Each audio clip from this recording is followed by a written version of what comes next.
Isabel I, also known as Isabel the Catholic, was born on April 22, 1451, in a town called Madrigal de las Altas Torres in Spain. Her parents were King Juan II of Castile and Queen Isabel of Portugal. Isabel was their first child together. When she was just a few days old, she was baptized and given the title Infanta Isabel. This title was special because it meant she was a princess who could one day become the queen. Usually, princesses were called infantas, but Isabel's title showed she was important. At the time of Isabel's birth, her father already had a son named Enrique, who was 26 years old. Enrique was the king's heir, but he had been married for 11 years and had no children. This made Isabel's position as a potential heir more significant. When Isabel was 2 years old, her mother gave birth to a son named Alonso. Alonso was named the second in line to the throne, ahead of Isabel. However, things changed when their father, King Juan II, died. Enrique became the new king, and Isabel's life took a different turn. After King Juan II died, Isabel's mother took her and Alonso to live in a place called Arvalo. King Enrique, Isabel's half-brother, visited them and told their mother she could keep her children only if she stayed a widow. This meant Isabel's mother couldn't remarry, or she would lose her children. Isabel's early life in Arvalo was simple, but they had enough food, clothes, and books. Her mother was often sad and stayed in her room, so Isabel's grandmother, Isabel of Barcelos, took charge of the household and helped educate Isabel and Alonso. Isabel's grandmother was strong and smart. She had experience with politics and helped organize Isabel's early education. Isabel loved and respected her mother, but found comfort in her grandmother. Isabel learned to read, write, and received religious instruction. She also studied history and math. Her education was important and helped shape her into a strong leader. Isabel's grandmother played a big role in her life, teaching her important lessons about leadership and power. Isabel grew up to be serious and thoughtful, always careful with her words and actions. She didn't trust people easily, but when she did, she trusted them completely. Isabel loved playing chess, which helped her develop strong strategic skills. These skills would later help her become a great leader. As Isabel grew older, she faced many challenges, including multiple marriage proposals arranged by her brother Enrique. Enrique tried to marry her off to different princes and nobles, but Isabel managed to avoid these marriages. She knew that marrying the wrong person could take away her power and influence in Castile. Isabel was determined to make her own choices and not let her brother control her life. Isabel's brother Enrique kept trying to arrange marriages for her, starting when she was just 6 years old. Many princes and nobles wanted to marry her, but Isabel was clever and found ways to avoid these marriages. Two of her suitors, Charles of Viana and Don Pedro Gurén, died before they could marry her. Charles was executed, and Don Pedro died from the plague while traveling to meet Isabel. When Isabel was 15, Enrique tried to marry her to Don Pedro Gurén in exchange for money to fund a civil war. Isabel prayed for 2 days, hoping something would stop the marriage. She received news that Don Pedro had died from the plague. This gave Isabel the courage to resist future marriage attempts by Enrique. The civil war to make Alonso the heir ended tragically when Alonso died, possibly from poison. The nobles then supported Isabel as the new heir. Instead of leading a rebellion, Isabel negotiated with Enrique. She reminded him of his past mistakes and demanded recognition as his heir. Enrique agreed, and Isabel promised not to marry without his consent, ensuring she had control over her future. Isabel knew that the only way to secure her future was to marry someone who could help her rule. She had been betrothed to Fernando of Aragon when they were children, and she decided he was the one she wanted to marry. Fernando was strong, handsome, and popular with the people. He was also a good military leader, which Isabel needed. Isabel and Fernando got married in secret because they knew Enrique would be angry.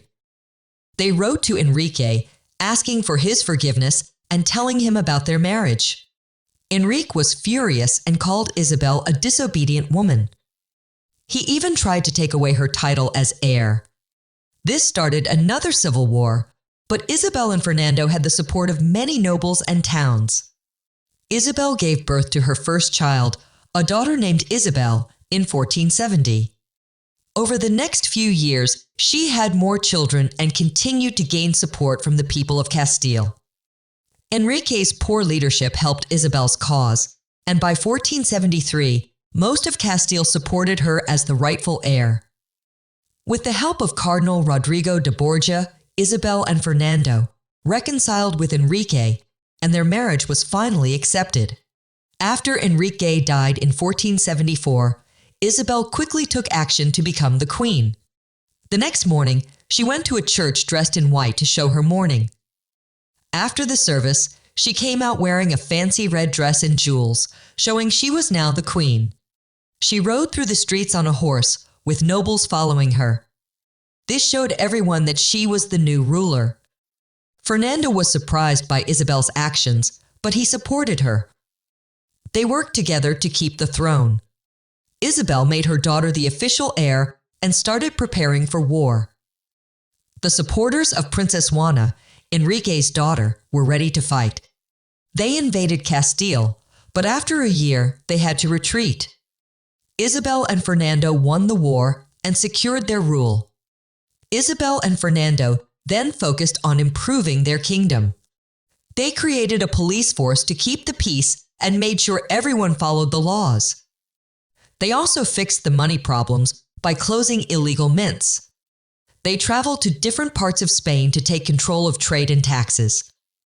Isabel gave birth to more children during this time, even while dealing with the challenges of ruling. Isabel and Fernando made many changes to improve Spain. They created a police force to keep the peace and made sure everyone followed the laws. They also fixed the money problems by closing illegal mints. They traveled to different parts of Spain to take control of trade and taxes. Isabel gave birth to more children during this time, even while dealing with the challenges of ruling. One of the biggest changes Isabel and Fernando made was starting the Inquisition.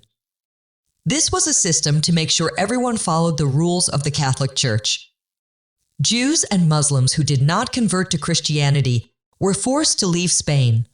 This was a harsh decision, but Isabel believed it was necessary to unite Spain under one religion. Isabel and Fernando also focused on conquering the Muslim-ruled parts of Spain. They led their armies in battles and eventually conquered Granada in 1492. This was a big victory for them and helped unite Spain under their rule. Isabel was often seen on the battlefield, wearing armor and carrying a sword. She was a symbol of strength and courage for her soldiers. During the war, Isabel gave birth to more children and kept them with her, even on the battlefield. Her eldest daughter, also named Isabel, was always by her side. Isabel's strategic skills and leadership helped her and Fernando win many battles and conquer new lands. Isabel's reign saw many important events. In 1492, the same year they conquered Granada, Isabel and Fernando sent Christopher Columbus on his famous voyage. This led to the discovery of the Americas, which changed the world forever. Spain became very rich and powerful because of the gold and other treasures found in the new lands. Isabel also made sure her children married into important royal families. Her daughter Isabel married the King of Portugal, and her son Juan married the daughter of the Holy Roman Emperor. Her other daughters, Juana and Catalina, married into the royal families of Burgundy and England. These marriages helped strengthen Spain's power and influence. However, Isabel's later years were also filled with sadness. Her mother, her son Juan, and her daughter Isabel all died within a few years of each other. These losses made Isabel very sad, and she became even more devoted to her faith. She wore simple clothes and spent more time praying. Isabel died on November 26, 1504, at the age of 53. She had ruled for 30 years and was remembered as a strong and wise queen. Her actions helped shape Spain into a powerful and united country. Her legacy includes the exploration of the Americas and the spread of Christianity. Isabel is still remembered today as one of the most important queens in history. If you enjoyed this story, make sure to subscribe to Whimsy Stories, give it a like, and share it with your friends.